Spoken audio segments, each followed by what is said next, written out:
باركت على إبراهيم وعلى آل إبراهيم إنك حميد مجيد. أما بعد فإن خير الحديث كتاب الله وخير الهدي هدي محمد صلى الله عليه وسلم وشر الأمور محدثاتها وكل محدثة بدعة وكل بدعة ضلالة. أعوذ بالله من الشيطان الرجيم. بسم الله الرحمن الرحيم.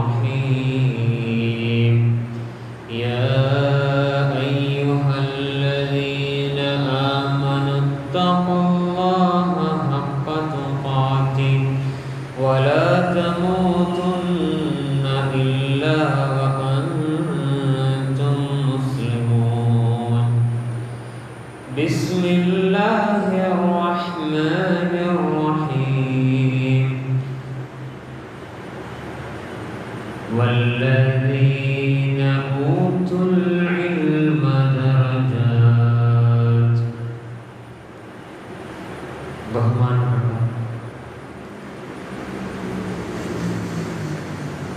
സത്യവിശ്വാസികളെ,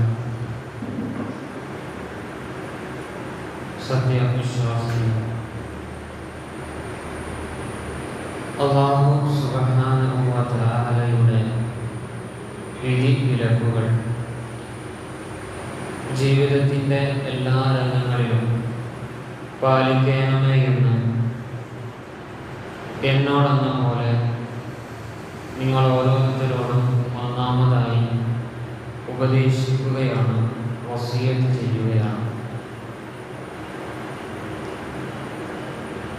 അല്ലാഹു സുബ്ഹാനഹു വ തആലയുടെ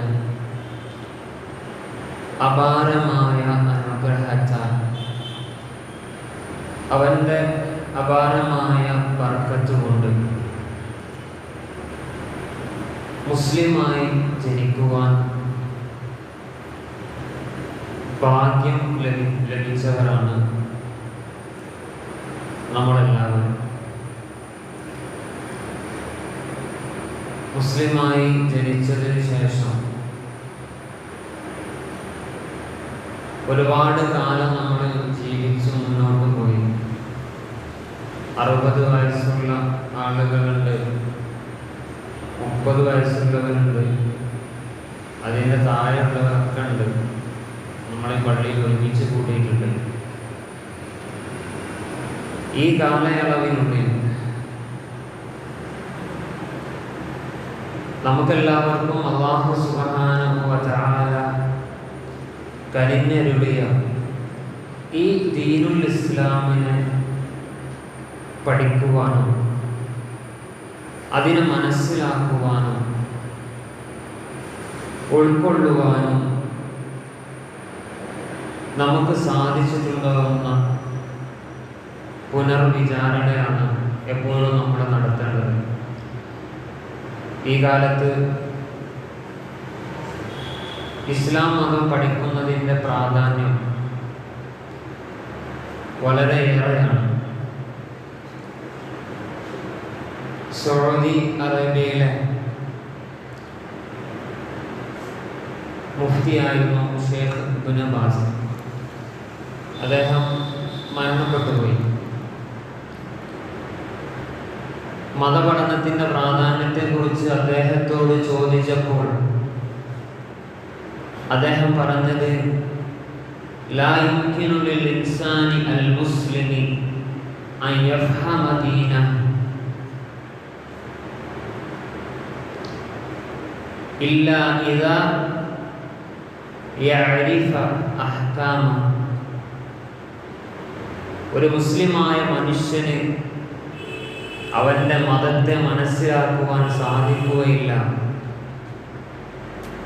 ആ മതത്തിലെ ഹുക്കുമുകളെ കുറിച്ച്, ആ മതത്തിലെ വിധിവിലക്കുകളെ കുറിച്ച് അറിയാതെ എന്തൊക്കെ ചെയ്യണം, എന്തെല്ലാം ചെയ്യാൻ പാടില്ല, എന്തൊക്കെയാണ് ഹറാമ്, എന്തൊക്കെയാണ് ഹലാല്, ഇതിനെക്കുറിച്ചൊന്നും അറിയാത്ത ഒരാൾക്ക് മതം മനസ്സിലാവുകയില്ല.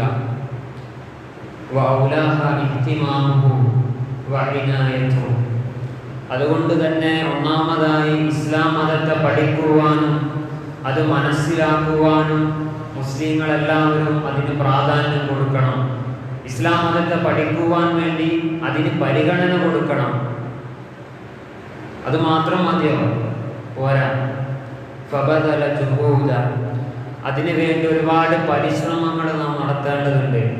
വതഖതു ലിൽഇൽമാമി ബിഹ, ആ മതത്തെ മനസ്സിലാക്കുവാൻ പഠിക്കുവാൻ വേണ്ടി നമ്മൾ ഒരുപാട് പരിശ്രമങ്ങൾ നടത്തണം. നമ്മുടെ കുടുംബം പോറ്റാൻ വേണ്ടി നമ്മൾ രാവിലെ ഇറങ്ങിത്തിരിക്കുകയാണ് അല്ലേ? ചില ആളുകൾ വാർപ്പിൻ്റെ പണിക്ക് പോകും, ചില ആളുകൾ അതല്ലാത്ത കൽപ്പണിക്ക് പോകും. കുടുംബം പോറ്റണം, 6 ആളുകളുടെ വയറ് നിറയ്ക്കണം, ജോലി തേടി പോവാണ്, അതിനുവേണ്ടി പരിശ്രമങ്ങൾ നടത്തുകയാണ്. സ്വഹാബത്തിൻ്റെ കാലത്ത് അവരെല്ലാവരും മതം പഠിച്ചിട്ടുണ്ട്. അതോടൊപ്പം അവർ തിജാറത്തിന്, കച്ചവടത്തിന് പോയിട്ടുമുണ്ട്. കുടുംബം പോറ്റിയിട്ടുണ്ട് സ്വഹാബത്ത്. പ്രവാചകന്മാരും കുടുംബം പോറ്റിയിട്ടുണ്ട്. അവർക്കും മക്കളുണ്ടായിരുന്നു. അവർ ജോലിക്ക് പോയിട്ടാണ് മക്കളെ പോറ്റിയത്. പക്ഷേ കൂടുതൽ പ്രാധാന്യം അവർ മതം പഠിക്കാൻ വേണ്ടി സമയം ചെലവാക്കി എന്നുള്ളതാണ്. അതിനവർ പ്രാധാന്യം കൊടുത്തു. അതുകൊണ്ട് നമ്മുടെ കഴിവുകൾ, നമ്മുടെ പരിശ്രമങ്ങളെല്ലാം മതം പഠിക്കുവാൻ വേണ്ടി ഉണ്ടായിത്തീരണമെന്നാണ് ഷേഖ് ഇബ്നു ബാസ് പറയുന്നത്. അങ്ങനെ പരിശ്രമങ്ങൾ നടത്തി ദീനിനെ യഥാവിധി മനസ്സിലാക്കുമ്പോഴാണ് നമ്മൾ യഥാർത്ഥ മുസൽമാനാകുന്നത്. ഇതൊക്കെ എന്തിനാ പഠിക്കുന്നത്? എന്തിനാണ് ഇതൊക്കെ പഠിക്കുന്നത്? ലിഅൻ യഅലമ, മനസ്സിലാക്കാൻ വേണ്ടി. ലിഅൻ തകൂന ഇബാദതു, അല്ലാഹു സുബ്ഹാനഹു വ തആലക്ക് വേണ്ടി നമ്മൾ കൊടുക്കുന്ന ഇബാദത്ത്, ആരാധനകൾ.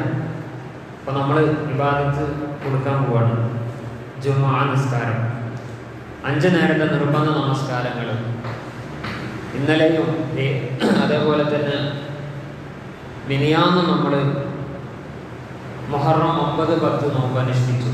അള്ളാഹുവിന് കൊടുത്ത ഇബാദത്താണ്. ലിഅൻ തകൂന ഇബാദത്തു, മുസ്ലിമായ മനുഷ്യന്റെ ഇബാദത്ത് ആയിത്തീരുവാൻ വേണ്ടി, ആയിരിക്കുവാൻ വേണ്ടി, അലാ റബ്ബിഹി ഔ ലിറബ്ബിഹി, തന്റെ രക്ഷിതാവിന് വേണ്ടി, അലാ അസാസിൻ സ്വഹീഹ്, ശരിയായ അടിസ്ഥാനത്തിൽ ആകുവാൻ വേണ്ടി, വമതീൻ, ദൃഢമായ, ശക്തമായ, ശരിയായ മാർഗത്തിലായിത്തീരാൻ വേണ്ടി. ഇപ്പോൾ ജുമാ നമസ്കാരം അതെങ്ങനെയാണ് നമ്മൾ നമസ്കരിക്കേണ്ടത്? പെരുന്നാൾ നമസ്കാരം അതെങ്ങനെയാണ് നമ്മൾ നമസ്കരിക്കേണ്ടത്? ഉംറ എങ്ങനെ നമ്മൾ ചെയ്യണം? ഹജ്ജ് എങ്ങനെ ചെയ്യണം? ഇതിനെക്കുറിച്ചെല്ലാം അറിവ് നേടിയിട്ടാണ് അതിലുള്ള അമല് ചെയ്യേണ്ടത്. വെറും കേട്ടുകേൾവി മാത്രമല്ല, അതിനെക്കുറിച്ച് നമ്മൾ സ്വയം പഠിക്കണം. ഇമാം ബുഖാരി അദ്ദേഹത്തിൻ്റെ അധ്യായങ്ങളാക്കി തിരിക്കുന്നിടത്ത് കാണാം, അൽ ഇൽമു ഖബ്ല അൽ അമൽ. നമ്മൾ ഒരു പണിയെടുക്കുന്നതിന് മുമ്പ് അതിനെക്കുറിച്ചിട്ടുള്ള അറിവ് കാണണം എന്നാണ് ഒരു അധ്യായത്തിൻ്റെ തലക്കെട്ട് തന്നെ. ആദ്യം അറിവാണ് വേണ്ടത്. ആദ്യം അതിനെക്കുറിച്ചുള്ള അറിവാണ് വേണ്ടത്.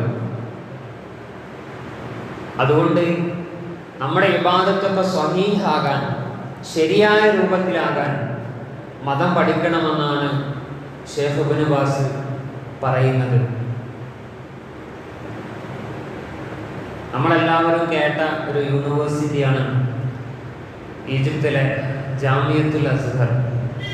അസ്ഹർ യൂണിവേഴ്സിറ്റി. ഫേമസ് ആണ്, അത് പ്രശസ്തമാണ്. ആ അസ്ഹർ യൂണിവേഴ്സിറ്റി ചരിത്രം നമ്മൾ പഠിക്കുമ്പോൾ ജൗഹർ അസ്വഖലി എന്ന പണ്ഡിതനാണ് അത് സ്ഥാപിച്ചത്. അതൊരു പള്ളിയായിരുന്നു. ഇതേപോലുള്ളൊരു പള്ളി ഇതിനെക്കാട്ടും കുറച്ച് വലുപ്പമുണ്ടാവും. ആ പള്ളിയിൽ ഫിഖ് ദർസുകൾ നടന്നു. അങ്ങനെ ഒരുപാട് ആളുകൾ അവിടേക്ക് വന്നു. അങ്ങനെ ദീനിയായ ഇൽമിയായ ഒരുപാട് ദർസുകൾ സംഘടിപ്പിച്ചപ്പോൾ ഒരുപാട് ആളുകൾ വന്നു. അങ്ങനെ അവിടെ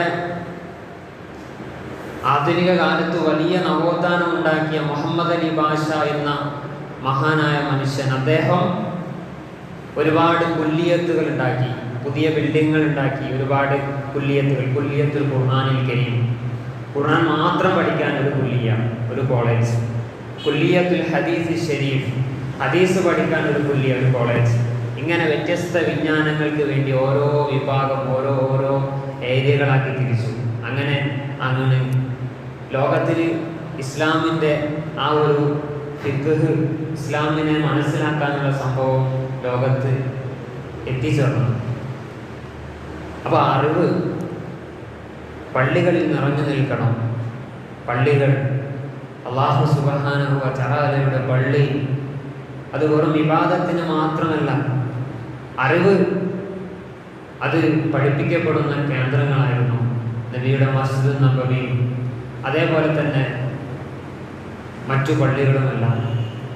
അല്ലാഹു സുബ്ഹാനഹു വ തആല വിശുദ്ധ ഖുർആനിൽ പറയുന്നുണ്ട്. ഖുർആനിലെ 2-ാം അധ്യായം സൂറത്ത് ബഖറയിലെ 269-ാമത്തെ ആയത്തിൽ എന്താണ് അല്ലാഹു സുബ്ഹാനഹു വ തആല പറഞ്ഞത്? യുതിൽ ഹിക്മത മൻ യശാ, ഹിക്മത്ത് അല്ലാഹു ഉദ്ദേശിക്കുന്ന ആൾക്ക് നൽകപ്പെടും. ومن يؤت الحكمة فقد أوتي خيرا كثيرا. ആർക്കാണോ അല്ലാഹു സുബ്ഹാനഹു വ തആല ഹിക്മത്ത് നൽകപ്പെട്ടത് അല്ലെങ്കിൽ നൽകിയത്, അവൻ ഒരുപാട് ഖൈർ, ഒരുപാട് ഗുണം, ഒരുപാട് നന്മകൾ അതുമുഖേന അല്ലാഹു അവൻ കൊടുക്കും. വമാ യദ്ദക്കറു ഇല്ലാ ഉലുൽ അൽബാബ്, ബുദ്ധിയുള്ള ആളുകളല്ലാതെ ചിന്തിച്ച് മനസ്സിലാക്കുകയില്ല എന്നാണ് വിശുദ്ധ ഖുർആനിൽ 2-ാം അധ്യായം സൂറത്ത് ബഖറയിലെ 169-ാമത്തെ ആയത്തിൽ 269-ാമത്തെ ആയത്തിൽ അല്ലാഹു സുബ്ഹാനഹു വ തആല പറയുന്നത്.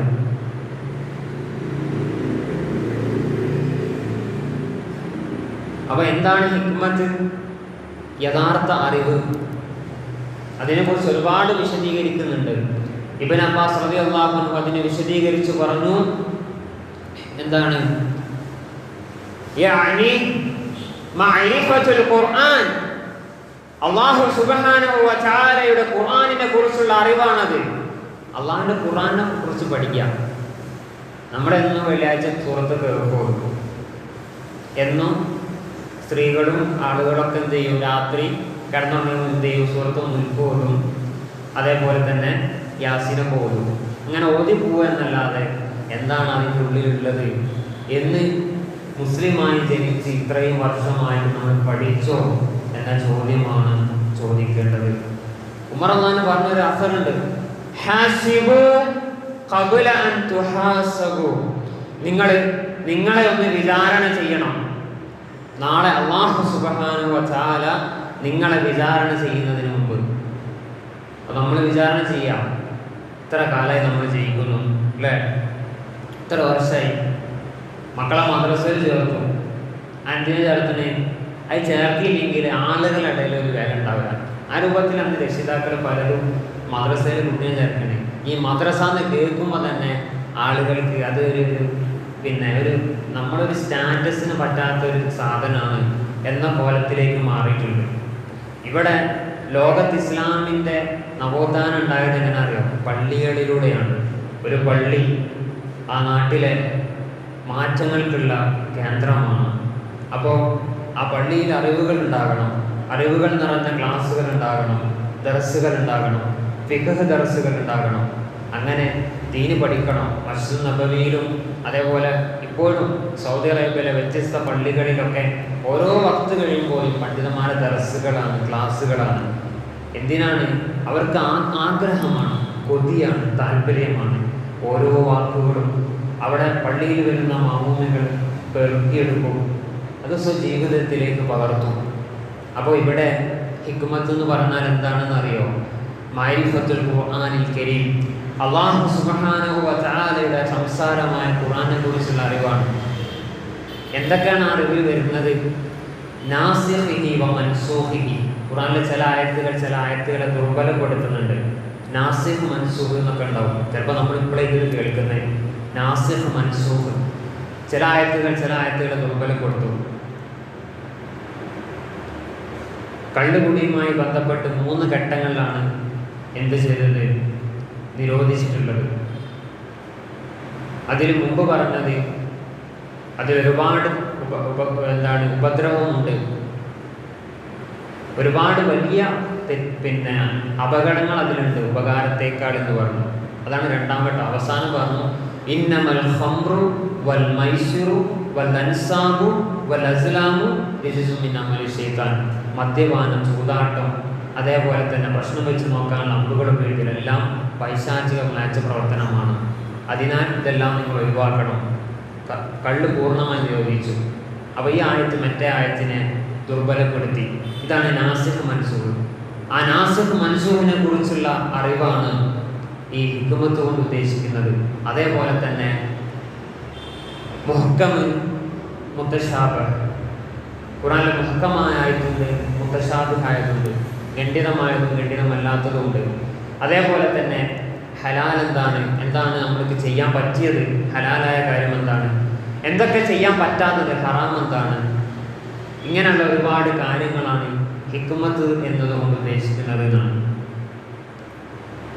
ഇബ്രാഹിം അൻ-നുഅൈമി എന്ന് പറഞ്ഞ പണ്ഡിതൻ പറഞ്ഞു, അത്തഫഹും, മനസ്സിലാക്കുക എന്നതാണ്. ദീനിനെ മനസ്സിലാക്കുക, മതത്തെ മനസ്സിലാക്കുക എന്നതാണ് ഈ ഹിക്മത്ത് കൊണ്ട് ഉദ്ദേശിക്കുന്നത് എന്നാണ്. എന്ത് തന്നെ ആയാലും മതം പഠിക്കാൻ വേണ്ടിയാണ് ഈ ആയത്തിൽ നമ്മളോട് ആവശ്യപ്പെടുന്നത്. അങ്ങനെ മതം പഠിച്ചു കഴിഞ്ഞാൽ അവൻ ഒരുപാട് ഖൈറ്, ഒരുപാട് ഗുണങ്ങൾ, ഒരുപാട് പുണ്യങ്ങൾ അല്ലാഹു സുബ്ഹാനഹു വ തആല അവന്റെ അക്കൗണ്ടിലേക്ക് നൽകപ്പെടുന്നതാണ് എന്നാണ് ഈ ആയത്തിൽ അല്ലാഹു സുബ്ഹാനഹു വ തആല വിശദീകരിക്കുന്നത്.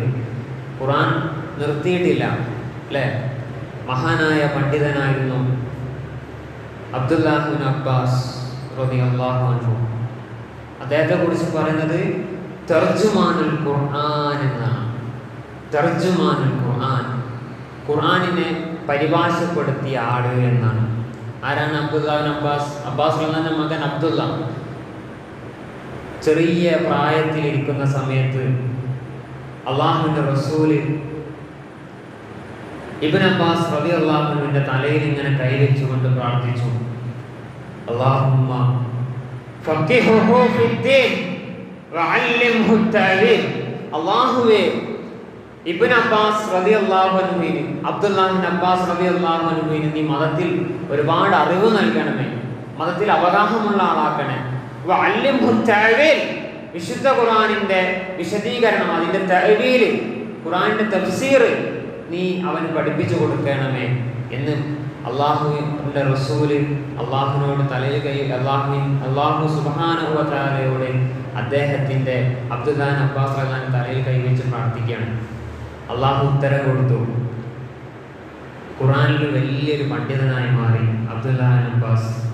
അദ്ദേഹത്തിൻ്റെ പേരിൽ ഖുർആനിൽ ഒരു തഫ്സീർ തന്നെ ഉണ്ട്. ആ തഫ്സീർ ഞാൻ കണ്ടിട്ടുണ്ട്, തഫ്സീർ ഇബ്നു അബ്ബാസ്. ഓരോ ആയത്തിനെയും ആയത്ത് കൊണ്ട് വിശദീകരിക്കുന്ന തഫ്സീറാണ്. ഒരായത്ത് മറ്റൊരായത്തിനെ വിശദീകരിക്കുന്നതാണ് ഇബ്നു അബ്ബാസ് റളിയല്ലാഹുവിന്റെ തഫ്സീർ. കണ്ടോ? റസൂലുള്ളാഹി സ്വല്ലല്ലാഹു അലൈഹി വസല്ലം അല്ലാഹുവിൽ നിന്ന് ബർക്കത്ത് കിട്ടാൻ, അവന്റെ റഹ്മത്ത് കിട്ടാൻ നബി സല്ലല്ലാഹു അലൈഹി വസല്ലം പ്രാർത്ഥിച്ചപ്പോൾ എന്തുണ്ടായി? അള്ളാഹു ഉത്തരം കൊടുത്തു. മാത്രവുമല്ല അള്ളാഹു സുബ്ഹാനഹു വ തആല പറയാണ് വിശുദ്ധ ഖുർആനിലെ 58-ാമത്തെ അധ്യായം സൂറത്തുൽ മുജാദിലയിലെ 11-ാമത്തെ ആയത്തിൽ എന്താണ് പറയുന്നത്? വിശ്വസിച്ച ആളുകൾക്കും അറിവ് നൽകപ്പെട്ട ആളുകൾക്കും ദറജാത്തുകൾ, ഒരുപാട് പദവികൾ അല്ലാഹു കൊടുക്കുന്നുള്ളതാണ്. ഒരുപാട് ശ്രേഷ്ഠതകൾ അല്ലാഹു സുബ്ഹാനഹു വ തആല അറിവ് നേടിയ ആൾക്ക് കൊടുക്കും, മതത്തിൽ അറിവ് നേടിയ ആളുകൾക്ക് കൊടുക്കും. അപ്പം അതുകൊണ്ട് നമ്മൾ എന്താണ് ചെയ്യേണ്ടത്? അള്ളാഹു ഉദ്ദേശിക്കുന്നവർക്കാണ് അവൻ അറിവ് കൊടുക്കുക എന്ന് പറഞ്ഞു. ആ ഉദ്ദേശത്തിന് എന്ത് വേണം? നമ്മുടെ മനസ്സതിന് വേണ്ടി ആഗ്രഹിക്കണം, അല്ലേ? നമ്മളെ മക്കളെ പോറ്റാൻ നമ്മൾ രാവിലെ എഴുന്നേൽക്കും, അല്ലേ? കൊറോണൻ്റെ സമയത്ത് ഒരുപാട് പ്രതിസന്ധികൾ ഉണ്ടാകുമ്പോൾ, ഒരുപാട് സാമ്പത്തിക ബുദ്ധിമുട്ടുകൾ ഉണ്ടാകുമ്പോൾ നമ്മൾ എന്തെങ്കിലും ഒരു പണിക്ക് പോകണം നിർബന്ധമായും. എൻ്റെ ഭാര്യയെയും എൻ്റെ മക്കളെയും എൻ്റെ വല്യപ്പയെയും വല്യമ്മനെയൊക്കെ എനിക്ക് നോക്കണം. അതുകൊണ്ട് രാവിലെ സുബ്ഹി നിസ്കരിച്ച് പോവുകയാണ്. അതെന്താണ്? നമ്മുടെ ആഗ്രഹമാണ്. ഇതേപോലെയുള്ള ഒരു ആഗ്രഹം മതപഠനത്തിന് വേണ്ടി നമ്മൾ ഉണ്ടാക്കിയെടുക്കണം. ആ ആഗ്രഹം ഉണ്ടാകുമ്പോഴാണ്, അതിനുവേണ്ടി ഇറങ്ങിത്തിരിക്കുമ്പോഴാണ് അള്ളാഹു ഉദ്ദേശിക്കുന്ന ആൾക്ക് കൊടുക്കുന്നറിഞ്ഞല്ലോ എന്ന് പറഞ്ഞാൽ നമ്മൾ ആ ഉദ്ദേശത്തിലേക്ക് എത്തണം. നമ്മൾ പഠിക്കാനേ തീരുമാനിക്കാതെ നിന്നാൽ അള്ളാഹുവിൻ്റെ ഉദ്ദേശത്തിൽ നമ്മൾ എത്തൂല. അള്ളാഹു സുബ്ഹാനഹു വ തആലയുടെ ഉദ്ദേശത്തിൽ, അള്ളാഹു സുബ്ഹാനഹു വ തആലയുടെ മശീഅത്തിൽ നമ്മൾ എത്തിച്ചേരണമെങ്കിൽ ആഗ്രഹവും കൊതിയും വേണം. ജിബ്രീൽ അലൈഹിസ്സലാം 1400 വർഷം മുമ്പ് നബിയുടെ അടുക്കലേക്ക് വന്നു സല്ലല്ലാഹു അലൈഹി വസല്ലം. അപ്പോൾ ഉമർ ഇബ്നുൽ ഖത്താബ് റളിയല്ലാഹു അൻഹു പറയുന്നുണ്ട്, അദ്ദേഹവും റസൂലും മറ്റ് സ്വഹാബത്തൊക്കെ ഇങ്ങനെ ഇരിക്കുകയായിരുന്നു. തൂവെള്ള വസ്ത്രമുള്ള കറുത്ത മുടിയുള്ള ഒരാൾ ഇങ്ങനെ നടന്നു വരുന്നുണ്ട്. അദ്ദേഹത്തിൻ്റെ മുഖത്തോ ദേഹത്തോ ഒന്നും യാത്രയുടെ അടയാളങ്ങളൊന്നും കാണുന്നില്ല. അദ്ദേഹം വന്ന് നബിൻ്റെ അടുത്തിരുന്നു. നബിയുടെ മുട്ടുകാലോട് ചേർന്ന് തൻ്റെ 2 മുട്ടുകാൽ അടുപ്പിച്ച് വെച്ച് ഇങ്ങനെ ചേർന്നിരുന്നു. എന്നിട്ട് പറഞ്ഞു, യാ മുഹമ്മദ്, മുഹമ്മദേ, അഖ്ബർനി അനിൽ ഇസ്ലാം, ഇസ്ലാമിനെ കുറിച്ച് ഒന്ന് നിങ്ങൾക്ക് പറഞ്ഞു കൊണ്ടാണ് പറഞ്ഞു. നബി സല്ലല്ലാഹു പറഞ്ഞു, എന്താണ് ഇസ്ലാം? 5 കാര്യങ്ങളാണ്. അശ്ഹദു അല്ലാ ഇലാഹ ഇല്ലല്ലാഹ് വഅശ്ഹദു അന്ന മുഹമ്മദൻ റസൂലുള്ളാഹ്. ഷഹാദത്ത് കലിമ പറഞ്ഞു, 2 നമസ്കാരം പറഞ്ഞു, 3 സക്കാത്ത്, 4 നോമ്പ്, 5 ഹജ്ജ്. അത് കഴിഞ്ഞ് പറഞ്ഞു ഖാല സ്വദഖ്ത, നിങ്ങൾ പറഞ്ഞ സത്യമാണ്. അപ്പോൾ സ്വഹാബത്തിന് മനസ്സിലായിട്ടില്ല ഇത് ജിബ്രീലാണ് എന്ന്. അപ്പോൾ എന്താണ് റസൂലിനോട് ചോദിച്ചിട്ട് റസൂലിന് ആൻസർ പറഞ്ഞതിന് ശേഷം, ഉത്തരം പറഞ്ഞതിന് ശേഷം നിങ്ങൾ സത്യം പറഞ്ഞു എന്ന് പറഞ്ഞത് എന്താ? ഒരു അത്ഭുതത്തോടു കൂടി നോക്കി. 2ാമത്തെ ചോദ്യം ചോദിക്കുകയാണ്, അഖ്ബർനി അനിൽ ഈമാൻ, ഈമാനിനെ കുറിച്ച് പറഞ്ഞോണ്ടാ. അപ്പോൾ നബി സല്ലല്ലാഹു അലൈഹി വസല്ലം ഈമാൻ കാര്യങ്ങൾ 6 പറഞ്ഞു കൊടുത്തു. 1 അല്ലാഹുവിലുള്ള വിശ്വാസം, 2 മലക്കുകളുടെ വിശ്വാസം, 3 കിതാബുകളുടെ വിശ്വാസം, 4 പ്രവാചകന്മാരുടെ വിശ്വാസം, 5 അന്ത്യദിനത്തിലുള്ള വിശ്വാസം, 6 നന്മയും തിന്മയും അല്ലാഹുവിൽ നിന്നാണ് അഥവാ വിധികളുടെ വിശ്വാസം. അത് കഴിഞ്ഞതിന് ശേഷം 3ാമത്തെ ചോദ്യം ചോദിച്ചു, ഫഅഖ്ബർനി അനിൽ ഇഹ്സാൻ, ഇതിനുമ്പ് നേരത്തെ പറഞ്ഞ പോലെ നിങ്ങൾ പറഞ്ഞ സത്യമാണ്, കാല സ്വദഖ്ത എന്ന് പറഞ്ഞു. എന്നിട്ട് 3ാമത്തെ ചോദ്യം ചോദിച്ചു, എന്താണ് ഇഹ്സാൻ എന്ന് പറഞ്ഞാൽ? അപ്പോൾ നബി സല്ലല്ലാഹു അലൈഹി വസല്ലം പറഞ്ഞു, അൻ തഅബുദല്ലാഹ കഅന്നക തറാഹു ഫഇൻ ലം തകുൻ തറാഹു ഫഇന്നഹു യറാക. നീ അല്ലാഹു സുബ്ഹാനഹു വ തആലയെ കാണുന്നുണ്ട് എന്ന പോലെ നീ അല്ലാഹു സുബ്ഹാനഹു വ തആലയെ ആരാധിക്കലാണ്. ഫഇൻ ലം തകുൻ തറാ ഫഇന്നഹു യറാക. നീ അല്ലാഹു സുബ്ഹാനഹു വ തആലയെ കാണുന്നില്ലെങ്കിലും അവൻ നിന്നെ കാണുന്നുണ്ട് എന്ന ബോധത്തോടു കൂടി നീ അവൻ ആരാധിക്കലാണ് ഇഹ്സാൻ പറഞ്ഞത്.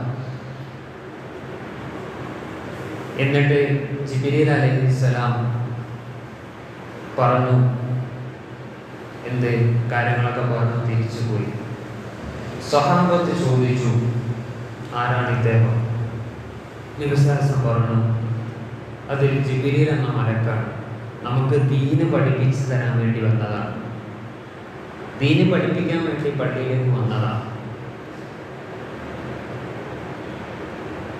ഈ സമയത്ത് ജിബ്രീൽ അലൈഹിസ്സലാം ഒരു വിദ്യാർത്ഥിയെ പോലെ ഇങ്ങനെ ഇരിക്കുകയാണ്, ആവേശത്തോടും.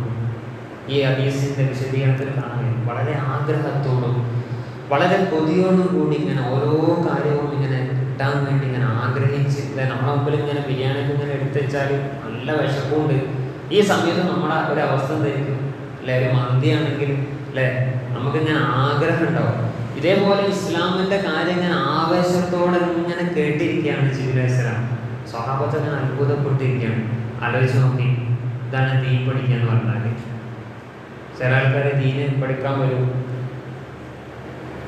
ചിലപ്പോൾ കിടന്നുറങ്ങി പോകും, അതേപോലെ മയക്കം വരും, ഒക്കെ വരും.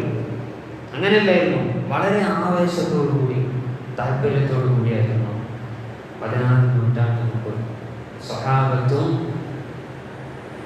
പ്രവാചകന്മാരും ഒക്കെ ദീൻ പഠിച്ചത്. അതുകൊണ്ട് ആ രൂപത്തിൽ ദീനിനെ മനസ്സിലാക്കാൻ, ഖുർആൻ എന്താണെന്ന് മനസ്സിലാക്കാൻ, അതിൻ്റെ വിശദീകരണമായ ഹദീസ് എന്താണെന്ന് മനസ്സിലാക്കാൻ ഇന്ന് മുതലെങ്കിലും നമ്മളതിന് തയ്യാറാവണം. ഖുർആൻ പഠിപ്പിക്കപ്പെടുന്ന, ഹദീസ് പഠിപ്പിക്കുന്ന ഒരുപാട് കേന്ദ്രങ്ങളുണ്ട്. അതല്ലാതെയുള്ള കാര്യങ്ങളുണ്ട്, ഒക്കെ നമുക്ക് പള്ളികളിൽ തുടങ്ങാം. അതേപോലെ തന്നെ ഇപ്പോൾ കൊറോണ ആണെങ്കിലും ഓൺലൈനായിട്ട് ഒരുപാട് കേന്ദ്രങ്ങളുണ്ട്. അപ്പോൾ ഇതേപോലെ നമുക്ക് പള്ളിയിൽ കോവിഡ് പ്രോട്ടോകോൾ പാലിച്ച് അൽഹംദുലില്ലാഹ് ദീൻ പഠിക്കാൻ പറ്റും. അപ്പോൾ അത്തരം കാര്യങ്ങൾ കൊണ്ട് പള്ളി ലൈവായിട്ട് നിൽക്കണം എന്നുള്ളതാണ്. പള്ളി ഉറങ്ങിക്കിടക്കാൻ പാടില്ല. ഇസ്ലാമിൻ്റെ അറിവുകൾ കൊണ്ട്, ഖുർആൻ പാരായണങ്ങൾ കൊണ്ട് പള്ളി ഇങ്ങനെ ലൈവായി നിലനിൽക്കണം. അല്ലാഹു സുബ്ഹാനഹു വ തആല മക്കയിൽ ഈ കോവിഡ് വന്നേരാണ് പള്ളി ലൈവായി നിൽക്കാതെ പോയത്. കാരണം ജീവന് പ്രാധാന്യം കൊടുക്കുന്ന ഇസ്ലാം. മരണം വരും, അതുകൊണ്ട് പള്ളി അടച്ചിട്ടും അല്ലേ. തവാഫ് നടന്നുകൊണ്ടേയിരിക്കുന്നുണ്ട്, ദുആകൾ നടന്നുകൊണ്ടേയിരിക്കുന്നുണ്ട്, നിസ്കാരങ്ങൾ നടന്നുകൊണ്ടേയിരിക്കുന്നുണ്ട്. മക്കത്തുൽ മുക്കറമയിൽ ഈ ഒരു കോവിഡ് എന്നപ്പോഴാണ് നിന്നത്. എല്ലാ സമയവും അതിങ്ങനെ ആ ലൈറ്റൊക്കെ ഇട്ട് ഇങ്ങനെ നിറഞ്ഞു നിൽക്കുകയാണ്, അറിവുകൾ കൊണ്ട്, ദിക്റുകൾ കൊണ്ട്. അതുകൊണ്ട് ഇസ്ലാമിനെ നമ്മൾ മനസ്സിലാക്കണം. വലിയ ഭാഗ്യമുള്ളവരാണ് നമ്മൾ. ഇസ്ലാമിനെ ഫിഖ്ഹ് ചെയ്യാൻ, അതിനെ മനസ്സിലാക്കുവാൻ, അത് അനുസരിച്ച് ജീവിക്കുവാൻ കഴിയുന്ന യഥാർത്ഥ വിശ്വാസികളെ അല്ലാഹു നമ്മെ എല്ലാവരെയും ഉൾപ്പെടുത്തി അനുഗ്രഹിക്കുമാറാവട്ടെ.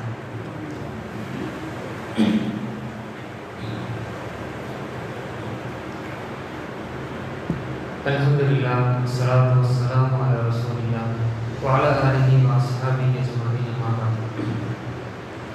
ബഹുമാനപ്പെട്ട സത്യവിശ്വാസികളെ,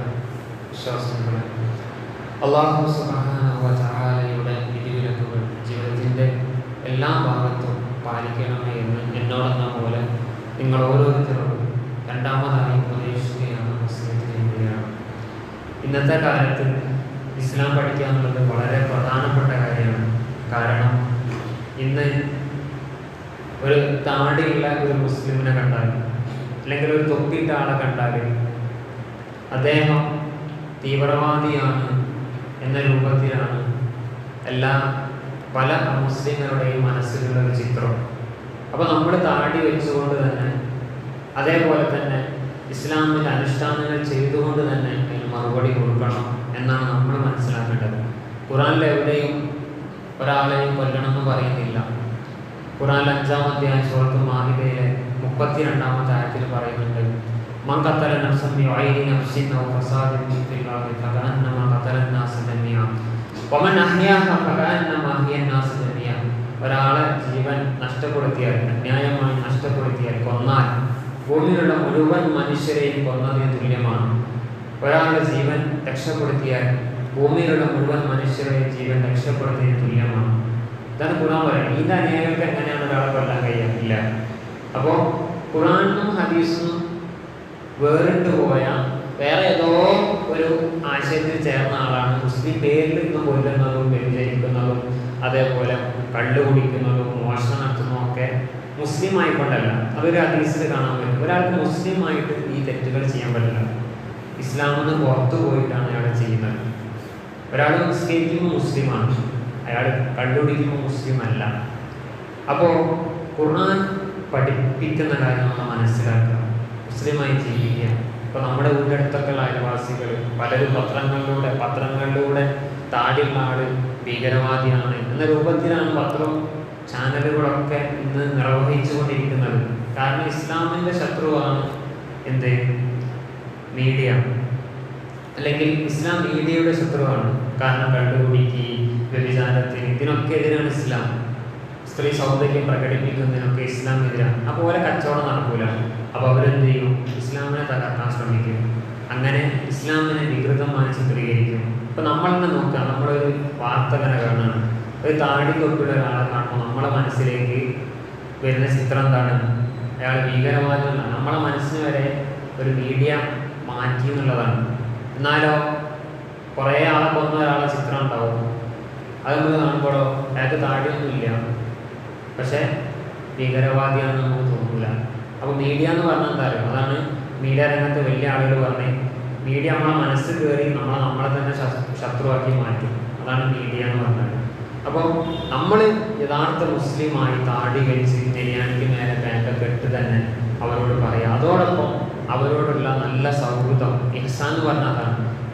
ഏറ്റവും നല്ല രൂപത്തിൽ നമ്മുടെ അയൽവാസികളോടും ആ കുടുംബക്കാരോടൊക്കെ ഇടപഴകുക, സഹവസിക്കുക.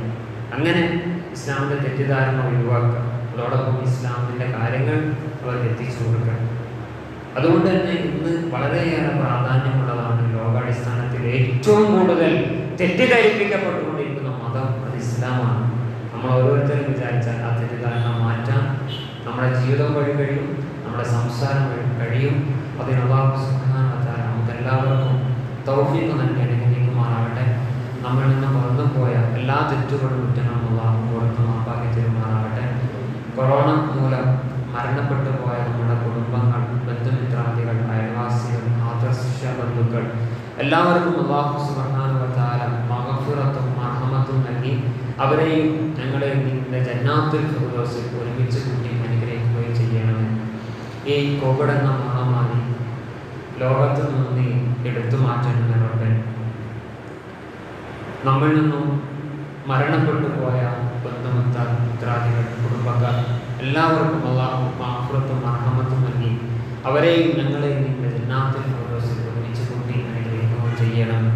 അല്ലാഹുമ്മ ഗഫിർ ലിൽ മുഅ്മിനീന വൽ മുഅ്മിനാത്ത് വൽ മുസ്ലിമീന വൽ മുസ്ലിമാത്ത് അൽ അഹ്യാഉ മിൻഹും വൽ അംവാത്ത് ഇന്നക മുജീബു ദഅവാതി യാ ഖാദിയൽ ഹാജാത്ത്. അല്ലാഹുമ്മ അജിർനാ മിനൻ നാർ, അല്ലാഹുമ്മ അജിർനാ മിനൻ നാർ, അല്ലാഹുമ്മ അജിർനാ മിനൻ നാർ.